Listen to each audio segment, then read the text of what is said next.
every day to bring this conflict. I'm speaking right now. Dictator do genocide, Joe! Tens of thousands of Palestinians!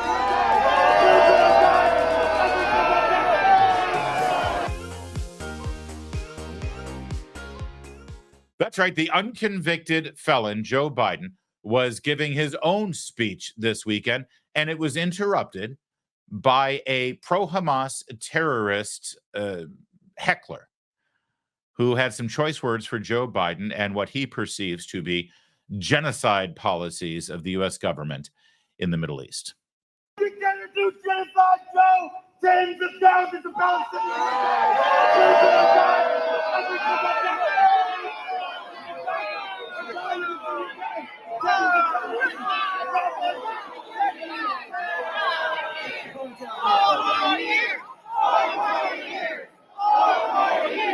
Wow, that was something. Now, as you heard, it really disrupted this rally he was giving in what appears to be a Cirque du Soleil circus tent attended by about 150 people. You could hear their resounding cheers of 4 more years there at the end.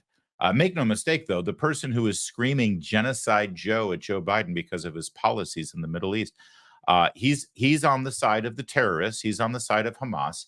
He's against Israel, our ally in the region. And, well, Joe Biden is on his side, actually. That guy with the ponytail screaming genocide Joe at Joe Biden and calling him a dictator, that's the guy that Joe Biden's policy is meant to appease right now over in the Middle East. That's the really delicious irony of all of this. Joe Biden is bending over backwards to make ponytail genocide Joe Yeller happy and appeased. And, well, here's the funny thing about Marxist terrorists. There's no appeasing them. There's nothing he can do to appease them other than just relinquish control of the U.S. government to the Marxists. Also, Kamala Harris had to deal with the exact same thing with remarks she gave. I believe this is in the greater Michigan area. So these protesters could very well be Rashida Tlaib's family. President Biden and I have been working every day to bring this conflict. I'm speaking right now, and I value and respect your voice, but I'm speaking right now.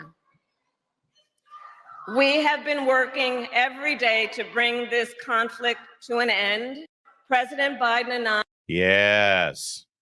She handled that with aplomb, didn't she? That, again, she was in that area to appease those very pro-Hamas, pro-terrorist, pro-Palestinian, anti-Israel constituents that they're desperate to keep on their side for the Michigan primary. In fact, when Israel sent the IDF in to rescue 4 of the hostages being held by Hamas terrorists, we'll get to some details on that a little later, Kamala Harris was quick to express her concern and condolences over the people who had been killed in the process of that rescue effort. Nothing about praising the Israeli forces in rescuing those hostages, nothing with regard to condemning Hamas for holding those hostages in the first place. No. Her main message was to express condolences to the dead Palestinians who were used as human shields to protect the terrorists. This is where she and the president, Joe Biden, are right now on this issue. And yet they're still getting heckled. They're still getting yelled at. They're still getting screamed at. And one wonders just how desperate they're going to get between now and Election Day to bend over backwards to throw Israel under the bus and accommodate these lunatics. I shudder to think. The lunatics, by the way, showed up on the front door of the White House this weekend. Lafayette Square is a park literally right across the street from the north entrance of the White House. It's at 1600 Pennsylvania. And the protesters were something like 7,000 strong. Now, there was a lot of condemnation of the park police, U.S. Park Police, which has jurisdiction over law enforcement in this park. You'll remember this park. This is the park where Black Lives Matters tried to set fire to a historic church. And the Metropolitan Police Department in D.C. had to deploy smoke bombs and stuff to clear them. Then Donald Trump at the time had to hide in the bunker at the White House because Secret Service was concerned that they were going to breach the gate. They were insurrectionists. This was the first week of June in 2020. The next day, of course, after clearing the park, Donald Trump posed with a Bible in front of that church. And for some reason, Trump was the bad guy in all of that. That's the same park. And the U.S. Park Police made no arrests, even though statues were vandalized and defaced and, well, horrific things were chanted. The park police actually used Julio Rosas, our pal Julio's footage from this to explain exactly why things got out of hand and no arrests were able to be made. It turns out Joe Biden and the federal government, they're not really interested in law enforcement. They've been making good on their promise to defund the police. And, well, they've targeted the park police as one of their objectives.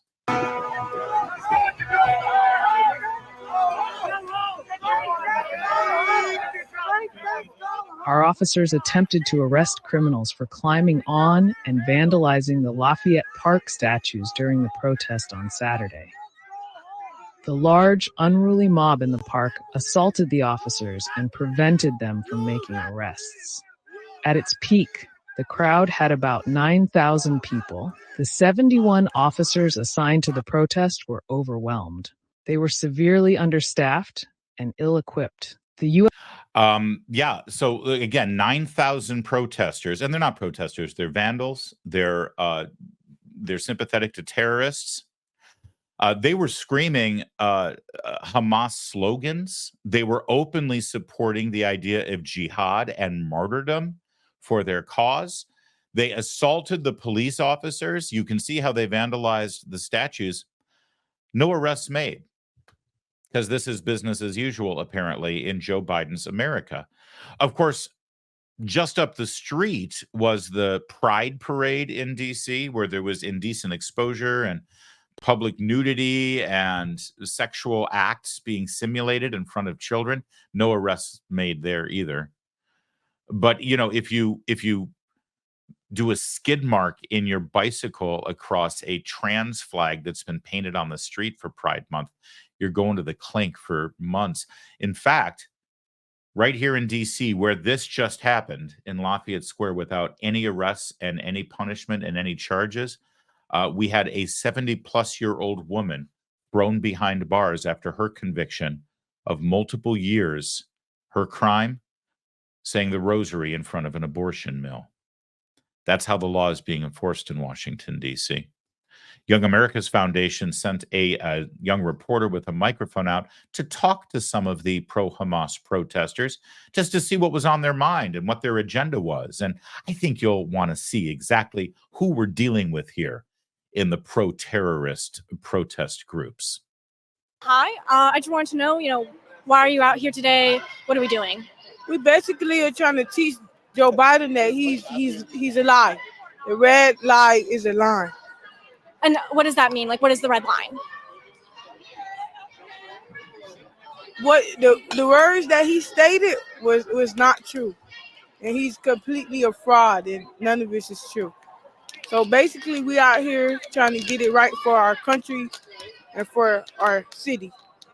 So what are we trying to get right? I know that this rally is about justice in Palestine. What are the goals there? What are you trying to do? Basically, we just trying to get him to understand where everybody's coming from. And where are you coming from? I told you, I don't know about this. I told you, I don't know. Now, normally I would say that this was a setup and this was like a skit or something that these kids did, and this was all parody. But I know Young America's Foundation. I'm actually affiliated with the organization. I mean, this is real. They wouldn't do a parody, right? This is legit. This is. Can we watch it one more time? It's too good. And by the way, I'd love to know. I'm guessing the blonde in the picture, the blonde. I'm guessing that she is a college student somewhere, maybe an Ivy League institution, or maybe here in D.C. it's Georgetown or George Washington University. And I'm pretty sure that you and I are going to be forced to pay her student loan debt. Can we just see one more time exactly what's driving and motivating the protesters who were screaming for the end of the Jewish state of Israel as we know it? I just want to know, why are you out here today? What are we doing? We basically are trying to teach Joe Biden that he's a lie. The red lie is a lie. And what does that mean? Like, what is the red line? What the words that he stated was not true, and he's completely a fraud, and none of this is true. So basically, we out here trying to get it right for our country and for our city. So what are we trying to get right? I know that this rally is about justice in Palestine. What are the goals there? What are you trying to do? Basically, we just trying to get him to understand where everybody's coming from. And where are you coming from? I told you, I don't know what this. I told you, I don't know. Hi. Well, there you have it. By the way, the most important thing to remember is that's the voter Joe Biden and Kamala Harris are desperate to keep. That's the voter that they're pandering to, bending over backwards for, throwing our ally under the bus for, allowing our hostages. There's still 5 Americans being held by Hamas, allowing them to be subjects of ongoing abuse and torture so that Joe Biden can keep this voter block. This voter in particular is who's going to make the difference in the election for president of the United States. Oh, and I got some updated information from law enforcement in Washington, D.C. I just want to throw this out there, too. The reason why there were no arrests made there in Lafayette Square with all of the vandalism and all the violence and all of the hate speech and hateful rhetoric that we saw and the assaulting of officers, et cetera, apparently because they weren't flying the Appeal to Heaven flag. See, if they brought that flag with the tree on it, oh, they would have brought in the buses and lined everybody up, thrown them in prison for at least a year and a half until they even got a hearing. And that kind of thing we can't tolerate, but everything else is just fine. Just fine.